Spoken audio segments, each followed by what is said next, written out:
மன்னர் குதிரை மட்டி மடையன் அவர் வந்து முதல் குரு, மீதி 4 பேர் 5 பேர் சீடைங்க இருப்பாங்க, மட்டி மடையன் சிலேத்மேன்னு சொல்லி. பெரிய படாபாடு படுத்துவாங்க அவரை போட்டு. குதிரை போயிட்டு இருந்தா இவங்க பின்னாடி போயிட்டே இருந்தாங்க. கொஞ்சம் தூரம் போனோன்னா குருநாதருடைய தொப்பி கீழே வந்துருச்சு. யாரும் கண்டுக்கலாம், இவாட்டு வந்தாங்க. திரும்பி பார்த்தார் குருநாதர். தொப்பி கீழே வந்துச்சு, மடையங்களை எவனாச்சும் எடுத்து வந்தீங்களாடா? நீங்க சொல்லல குருநாதரே, நீங்க சொல்லாம நாங்க எப்படி எடுத்து வருவோம்?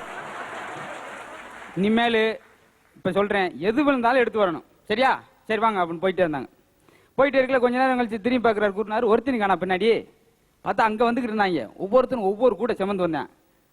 குதிரை சாணம் போடிச்சவரை அதை அள்ளி செமந்து வந்திருக்காங்க. அட பாவியல, இதேண்டா சம்மந்தம், நீங்க தானே எது விழுந்தாலும் அள்ளி வர சொல்லுங்க, அதே அள்ளி வந்திருக்கும் அப்படின்னு.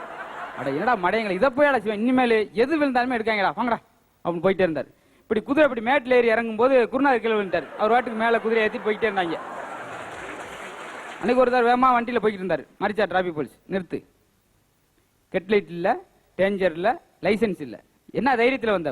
பையில் 50 ரூபா இருக்க தைரியத்திலேயே அந்தாங்க முடிச்சு போ அப்படின்ட்டார். மேலும் சிரித்து மகிழ இப்போதே அசத்தல் டிவி சேனலை சப்ஸ்கிரைப் செய்து விடுங்கள்.